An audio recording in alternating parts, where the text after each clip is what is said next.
Good morning students. बच्चों, ये आपकी हिंदी की क्लास है और हिंदी में आज हम पढ़ेंगे पाठ 4 जिसका नाम है दीवानों की हस्ती। ठीक है बच्चों, तो दीवानों की हस्ती जो ये चैप्टर का नेम है बच्चों, यह एक कविता है। ठीक है, यह एक कविता है और ये लिखी हुई है भगवती चरण वर्मा जी ने। श्री भगवती चरण वर्मा जी ने इस कविता को लिखा हुआ है। ठीक है बच्चों, तो यहाँ पे जो दीवानों की हस्ती एक कविता है बच्चों, सबसे पहले इसका जो नेम है इसको जान लेते हैं। दीवानों की हस्ती। दीवानों का मतलब होता है बच्चों, दीवानों का मतलब होता है अपनी मस्ती में रहने वाले। ठीक है, कुछ लोग जो हैं वो बहुत ही मौज मस्ती वाले होते हैं, मस्त मौला उनकी प्रकृति होती है। तो उनकी हस्ती, हस्ती का मतलब होता है अस्तित्व, किस प्रकार से उनका नेचर है, किस प्रकार से उनका व्यवहार है। ठीक है बच्चों, तो दीवानों की हस्ती, दीवानों मतलब होता है अपनी मस्ती में रहने वाले, उनकी हस्ती, हस्ती यानी कि उनका अस्तित्व। कि कुछ लोग जो है वो जो है बहुत मस्त मौला टाइप के होते हैं, उनकी यहाँ पे हस्ती, उसके बारे में यहाँ पे उनका जो अस्तित्व है उसके बारे में यहाँ पे बताया गया है। तो यहाँ पे हम इस कविता को शुरू करते हैं। यहाँ पे कवि कहते हैं, हम दीवानों की क्या हस्ती है, आज यहाँ कल वहाँ चले, मस्ती का आलम साथ चला, हम धूल उड़ाते जहाँ चले। आए बनकर उल्लास अभी, आंसू बनकर बह चले अभी, सब कहते ही रह गए, अरे तुम कैसे आए कहाँ चले। किस ओर चले यह मत पूछो, चलना है बस इसलिए चले, जग से उसका कुछ लिए चले, जग को अपना कुछ दिए चले। दो बात कही दो बात सुनी, कुछ हंसे और फिर कुछ रोए, छक कर सुख दुख के घूंटों को हम एक भाव से पिए चले। हम भिखमंगों की दुनिया में स्वच्छंद लुटाकर प्यार चले, हम एक निशानी सी उर पर ले असफलता का भार चले। अब अपना और पराया क्या, आबाद रहे रुकने वाले, हम स्वयं बंधे थे और स्वयं हम अपने बंधन तोड़ चले। ठीक है बच्चों, तो यहाँ पे हमने ये जो कविता है इसको पढ़ा, इसके बाद हम इसका भावार्थ जानेंगे। तो पहला जो पद्यांश है वह है हमारा, हम दीवानों की क्या हस्ती हैं, आज यहाँ कल वहाँ चले, मस्ती का आलम साथ चला, हम धूल उड़ाते जहाँ चले। तो यहाँ पे कवि कह रहे हैं कि हम दीवानों की क्या हस्ती, हम जो दीवाने हैं, हम जो मौज मस्ती में अपनी मस्ती में रहने वाले जो लोग हैं, हमारी क्या हस्ती है। यानी कि हमारी कोई भी जो है हस्ती नहीं है, हमें अपने पे कोई भी गर्व नहीं है, कोई घमंड नहीं है। ठीक है बच्चों, हम बहुत ही साधारण सा जीते हैं और अपनी मस्ती में हम रहते हैं। आज यहाँ कल वहाँ चले, हम आज यहाँ पे रहते हैं तो कल दूसरी जगह चले जाते हैं। मस्ती का आलम साथ चला, हमारे जो मस्ती का जो आलम है, आलम का मतलब होता है बच्चों माहौल। हमारा जो मस्ती का जो ये माहौल है, जो हमारे व्यवहार में जो ये मौज है, ये मस्ती है, वो साथ चलता है। जहाँ पर भी हम जाते हैं वहीं पे हम जो है उस माहौल को खुशनुमा बना देते हैं। हम धूल उड़ाते जहाँ चले, यानी कि जहाँ पे भी हम धूल उड़ाते हुए चलते हैं वहीं पे जो है हमारे जो व्यवहार में जो ये मस्ती है, मौज मस्ती है, या जो खुशनुमा जो हमारा व्यवहार है वह भी हमारे साथ वहीं पे चलता है। यानी कि जहाँ पर भी हम जाते हैं वहीं पे हम उस माहौल को जो है खुशनुमा बना देते हैं। आगे कवि कहते हैं, आए बनकर उल्लास अभी, आंसू बनकर बह चले अभी। यानी कि अभी अभी हम जो है उल्लास बन करके आए। उल्लास का मतलब होता है बच्चों खुशी, यानी कि जहाँ पे भी हम जाते हैं वहाँ पे हम जो है उस माहौल को खुशनुमा कर देते हैं। आंसू बनकर बह चले अभी, और जब हम वहाँ से जाते हैं तो लोगों को हमारे जाने से जो है बहुत दुख होता है और उनके आंखों से जो है आंसू बहने लगते हैं। यानी कि उनको बहुत ही दुख होता है। जब हम वहाँ पे जाते हैं तो उनको जो है खुशनुमा कर देते हैं, लेकिन जैसे हम वहाँ से वापस आते हैं तो लोगों की आंखों से जो है आंसू बहने लगते हैं और उनको बहुत ही दुख होता है। यानी कि उन लोगों को हमसे जो है बहुत लगाव हो जाता है, बहुत प्रेम हो जाता है कि जब हम वहाँ से वापस आते हैं, उनसे बिछड़ते हैं तो वे लोग जो है उनकी आंखों में जो है आंसू बहने लगते हैं। सब कहते ही रह गए, अरे तुम कैसे आए, कहाँ चले। तो सभी लोग कहते हैं कि अभी अभी तो तुम आए थे। सभी लोग ये कहते हैं कि अरे तुम अभी अभी तो आए थे, कैसे तुम इतनी जल्दी आए और अभी अभी तुम जो है कहाँ वापस जा रहे हो। तो होता है ना बच्चों, जैसे कोई लोग हमारे घर पे आते हैं जिनका व्यवहार बहुत ही अच्छा होता है, तो जब वो लोग वापस जाते हैं तो हमें जो है बहुत दुख होता है और उनके बिछुड़ने में जो है हमारे आंखों से जो है आंसू बहने लगते हैं। तो हम कहते हैं कि पता भी नहीं चलता समय का, आप लोग कब आए और कब चले गए। तो इसी प्रकार से यहाँ पे कवि भी कह रहे हैं। आगे कवि कहते हैं, किस ओर चले यह मत पूछो, चलना है बस इसलिए चले, जग से उसका कुछ लिए चले, जग को अपना कुछ दिए चले। अब कवि कहते हैं कि ये मत पूछिए कि हम किस ओर जा रहे हैं, ये मत पूछो हमसे कि हमारी मंजिल कहाँ है, हमें किस ओर जाना है। चलना है बस इसलिए चले, क्योंकि हमारा स्वभाव है चलने का, हम सिर्फ चलते हैं, इसलिए हम जो है आगे बढ़ रहे हैं।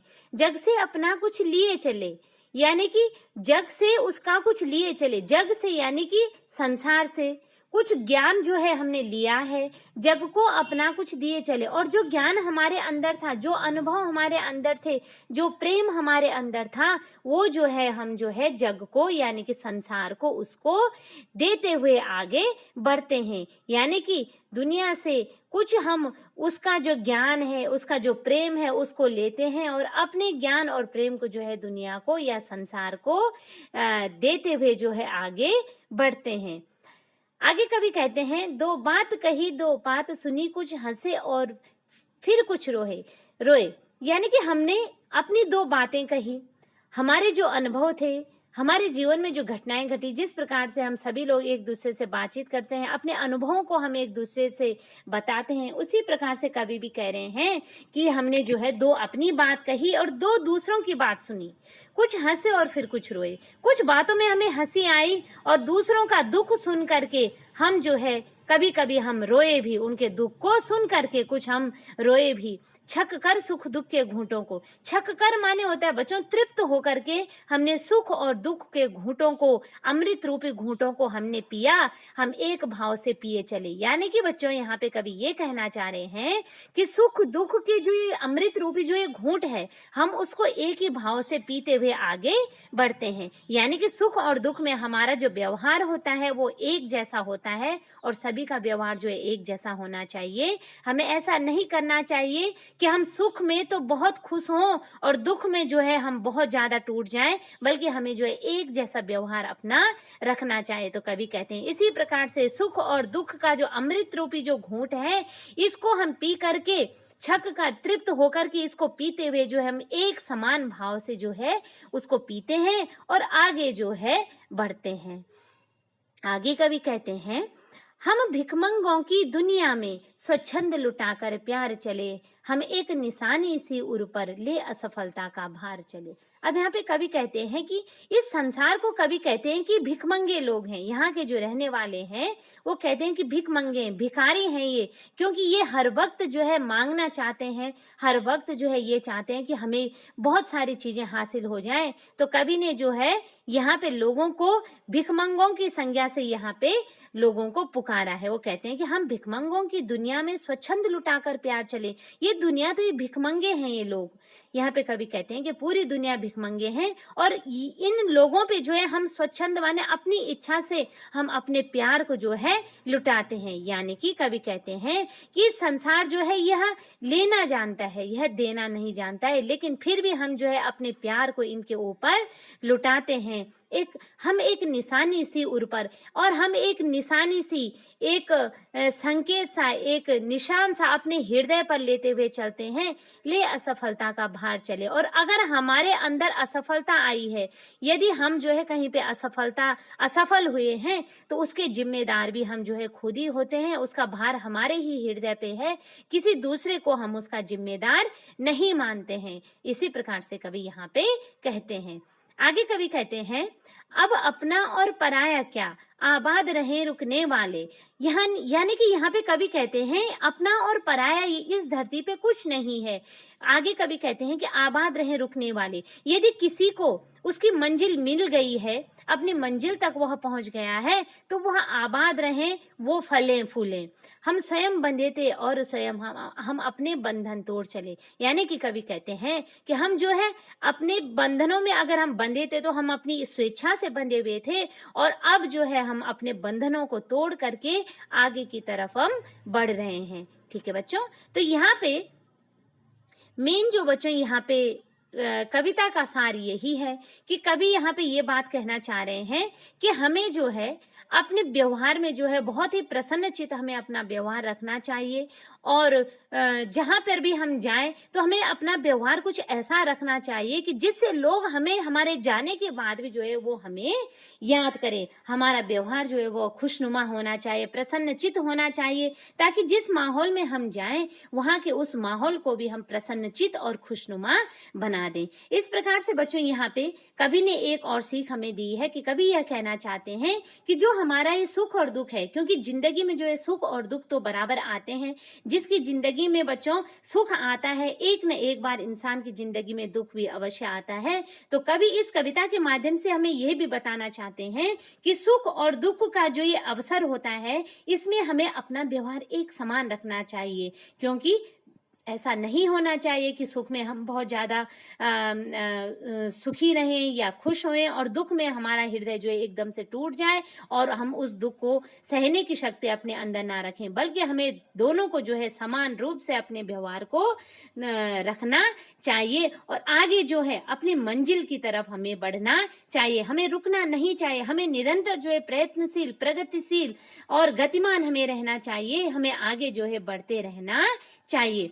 इस प्रकार से बच्चों यहाँ पे एक बात और कवि कहना चाहते हैं कि हमारा जो ये पूरा विश्व है, यह एक कुटुंब है, ये एक परिवार है। यहाँ पे कुछ भी अपना और पराया नहीं है। तो इस प्रकार से यहाँ पे वसुधैव कुटुंबकम की भावना यहाँ पे झलकती है, और कवि ये बताना चाहते हैं कि हमारी जो ये पूरी धरती है, यह हमारा ही क्या है, एक परिवार है। और यहाँ पे दूसरी बात कवि ये भी कहना चाहते हैं कि जो हमारे पास नहीं है, हमें अपने हृदय को जो है संतुष्ट रखना चाहिए, और हमें जो है भिखमंगों की भांति जो है अपना व्यवहार नहीं रखना चाहिए।